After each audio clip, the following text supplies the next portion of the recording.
Good morning, student. My name is Manish sir. Last we are discuss about the unit and dimension last topic.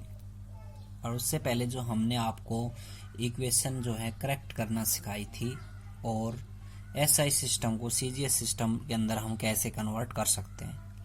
Now today we with the help of dimensions we derive the formula. अब dimension कल हमने जो समझाए थे video board के माध्यम से, वो डायमेंशन अगर आपको निकालने आ गए तो उसके हिसाब से हम फॉर्मूले कैसे ड्राइव कर सकते हैं. और फिर से मैं आज फिर से बता रहा हूँ कि इक्वेशन को कैसे करेक्ट कर सकते हैं. तो देखो, इन तीनों टॉपिक में से एक क्वेश्चन एग्जाम के अंदर आता है. तो ड्राइव एन एक्सप्रेशन एक क्वेश्चन है, उसके माध्यम से हम समझते हैं इस चीज को. Drive an expression for the time period of a simple pendulum which are depend upon mass of bob, length of pendulum, acceleration due to gravity. हमें टाइम पीरियड के लिए हमें कोई भी एक एक्सप्रेशन कैलकुलेट करके दिखानी है या फॉर्मूला बना के दिखाना है टाइम पीरियड के लिए, जो किन किन बातों के ऊपर डिपेंड करता है. ये होता है बोब सिंपल पेंडुलम का, और ये होती है उसकी लेंथ. ठीक है, तो लेंथ के ऊपर डिपेंड करता है, मास के ऊपर वो टाइम पीरियड, और तीसरा है उसकी gravity, acceleration due to gravity के ऊपर डिपेंड करता है. इन तीन बातों के ऊपर डिपेंड करता है. तो उसका फॉर्मूला हम कैसे ड्राइव करेंगे डायमेंशनली. तो डायमेंशनली कल हमने बताया था एमएलटी के अंदर मेजरमेंट किए जाते हैं डायमेंशन. तो सबसे पहले हमें तीन इक्वेशंस बनानी पड़ेंगी. एमएलटी के अंदर मेजरमेंट होता है. तो सबसे पहले time period is directly proportional to mass of the bob. तो टाइम पीरियड किसके ऊपर डिपेंड कर रहा है? पहला मास ऑफ दी बॉब के ऊपर. तो टाइम पीरियड को आपको ऐसे लिखना है, मास ऑफ दी बॉब के ऊपर डिपेंड कर रहा है. तो m की पावर ए डायमेंशन है इसकी. कल भी बताया था एमएलटी के अंदर मेजरमेंट किए जाएंगे डायमेंशन, और स्क्वायर ब्रैकेट के अंदर लिखते हैं उनके पावर जो होती है ए बी सी, उनकी डायमेंशन होती है. ऐसा ही सेकंड सीक्वेंस में लिखना है आपको. दूसरा है जो टाइम पीरियड है वो किसके ऊपर डिपेंड कर रहा है? वो डिपेंड कर लेंथ के ऊपर. तो इसकी पावर आपको बी लिखनी है. Time period is directly proportional to acceleration due to gravity, इसकी पावर सी लिखनी है. तो प्रत्येक जो सिंबल्स हैं उनके यूजफुल मीनिंग्स होते हैं. एम यहाँ पे मास है, एल लेंथ है, जी एक्सेलरेशन ड्यू टू ग्रेविटी. ऐसे आपको तीन इक्वेशन बनानी है और स्टार्टिंग में ही देखना है कि कौन सा जो है टाइम पीरियड है वो कैसे किसके ऊपर डिपेंड कर रहा है. तो ऐसा सेम एग्जांपल आपकी बुक के अंदर और भी मिल जाएंगे, तो आप ट्राई करना. नोट्स में भी मैंने 2-3 एग्जांपल दे रखे हैं, खुद ट्राई करना. मैं एक समझा रहा हूँ. तो अब चौथी इक्वेशन तीनों को कंबाइन करके लिखेंगे. तो T is directly proportional to M की पावर ए, एल की पावर बी और जी की पावर सी. अब ये प्रोपोर्शनलिटी का निशान यहाँ से हटा देंगे और इसकी जगह हम कोई भी क्वांटिटी कांस्टेंट कंसिडर करेंगे के एम की पावर ए, एल की पावर बी, जी की पावर सी. ये मैं आपको बता देता हूँ कि कांस्टेंट क्वांटिटी वो डायमेंशन लेस होती हैं, लेकिन कुछ क्वांटिटी ऐसी होती हैं जिनके अंदर कांस्टेंट होते हुए डायमेंशन होता है. तो ये इक्वेशन आ गई आपकी थर्ड, और ये आ गई फोर्थ इक्वेशन. तो ये फोर्थ इक्वेशन बन गई. अब हमें क्या करना है? इनके डायमेंशन निकालने लेफ्ट हैंड साइड के और right hand side. Time period left hand side की बात करें तो यहाँ पे टी है, तो टी का टाइम पीरियड का डायमेंशन टी रहेगा. एम है नहीं, तो एम की पावर 0, एल की पावर 0, और टाइम को हम लिख सकते हैं टी. इक्वेशन मान के चल सकते हैं 5. ठीक. अब राइट हैंड साइड के अंदर मास का डायमेंशन क्या होगा?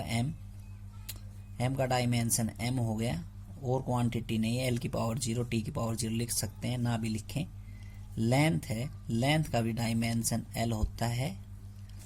जी होता है एक्सेलरेशन ड्यू टू ग्रेविटी, और एक्सेलरेशन ड्यू टू ग्रेविटी का डायमेंशन होता है, कल बताया था, एल टी माइनस 2. ठीक है, क्या होता है? L T minus 2. कैसे आता है वो? एक्सेलरेशन ड्यू टू ग्रेविटी ए और जी आपस में बराबर होते हैं. तो एक्सेलरेशन का फार्मूला होता है चेंज इन वेलोसिटी अपॉन में टाइम टेकन, और वेलोसिटी का फार्मूला होता है डिस्प्लेसमेंट अपॉन में टाइम टेकन. तो एक टाइम ये आ गया. तो डिस्प्लेसमेंट को एल से रिप्रेजेंट करते हैं डायमेंशन के अंदर, लेंथ है ये, और टाइम को टी से, तो टी का स्क्वायर. तो ऊपर लेके जाऊंगा तो एल टी माइनस 2 हो जाएगा. तो ये इसका डायमेंशन होगा. तो सभी क्वांटिटी का हमने डायमेंशन निकाल लिया. अब हम इनको इस इक्वेशन के हिसाब से लिख सकते हैं. ठीक है. तो लेफ्ट हैंड साइड में क्या थी? टी. तो टी का डायमेंशन हो गया टी, इधर और कुछ नहीं है, m0, l0, t. और राइट हैंड साइड में क्या है? m. तो m कितना है? मास. तो मास की पावर कितने? a.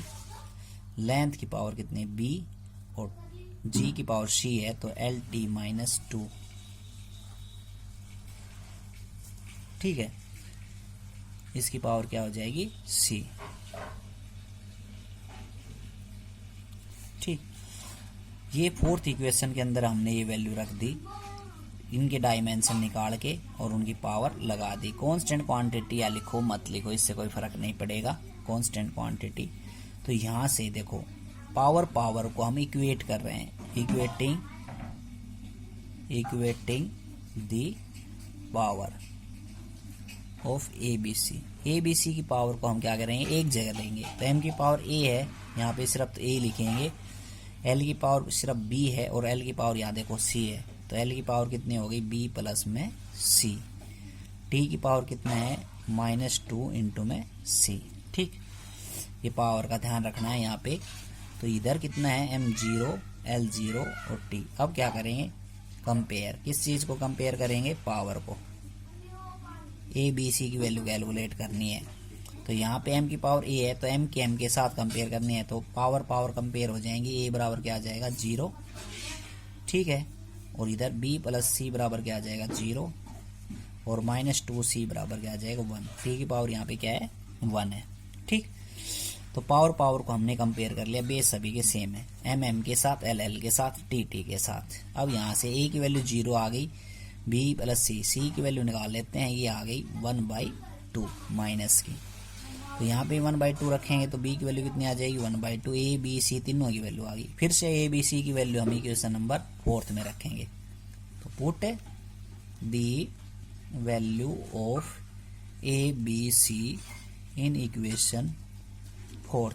तो टाइम पीरियड के अंदर रखेंगे तो t बराबर क्या आ जाएगा, कॉन्स्टेंट क्वांटिटी k, m की पावर a, तो m की पावर a का मतलब a तो 0 है, l की पावर b का कितना 1/2 और g की पावर c है तो -1/2। ठीक है, अब देखो l/1/2, g की पावर -1/2, इसको मैं नीचे लिख के आऊंगा तो कैसे, तो कितना आ जाएगा t बराबर, तो t बराबर आएगा कितना k, m की पावर 0 तो 1 हो गया, l की पावर 1/2 है और g की पावर -1/2 वो नीचे आ जाएगा। तो ये आएगा k, और इसको मैं लिख सकता हूँ स्क्वायर रूट में, 1/2 को हम लिख सकते हैं ऐसे स्क्वायर रूट के अंदर। तो ये आपका टाइम पीरियड का फॉर्मूला आ गया। तो टाइम पीरियड, सिंपल पेंडुलम के लिए टाइम पीरियड का फॉर्मूला ये होता है 2π, इसकी जगह कांस्टेंट की जगह हम यूज कर सकते हैं k बराबर 2π,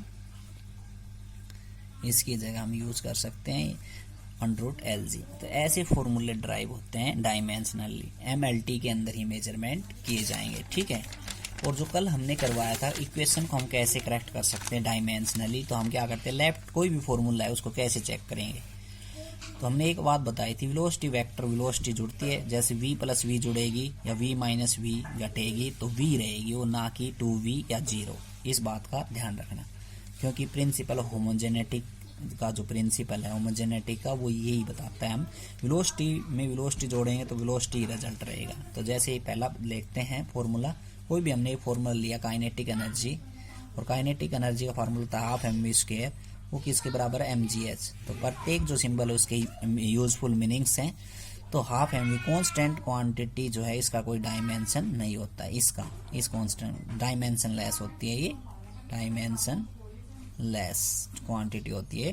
तो mv² लेफ्ट हैंड साइड की बात करें तो लेफ्ट हैंड साइड के अंदर m की बात करें तो m हो गया कितना m, तो m क्या डायमेंशन हो गया m, वेलोसिटी का हो गया LT-1, क्योंकि चेंज इन डिस्प्लेसमेंट अपॉन में टाइम होता है, तो स्क्वायर है तो ये कितना हो गया L² t की पावर -2। ठीक, तो ये लेफ्ट हैंड साइड की डायमेंशन हो गई। इसका मतलब ये है कि हाफ mv², तो हाफ mv² का m की जगह तो m हो गया और v की जगह क्या हो गया L² t की पावर -2। ये हो गए किसके, लेफ्ट हैंड साइड। अब राइट हैंड साइड की बात कर लेते हैं। तो राइट हैंड साइड के अंदर क्या आएगा, डायमेंशन mgh है, तो mgh m का हो गया m, g का हो गया LT-1 LT-2। ठीक है, और h का कितना होगा, h हाइट है, लेंथ है, तो l हो गया इसका डायमेंशन। तो इसको हम इकट्ठे करेंगे तो कितना आएगा m l कितना हो गया L² और t की पावर -2, तो ये आपकी आ गई राइट हैंड साइड।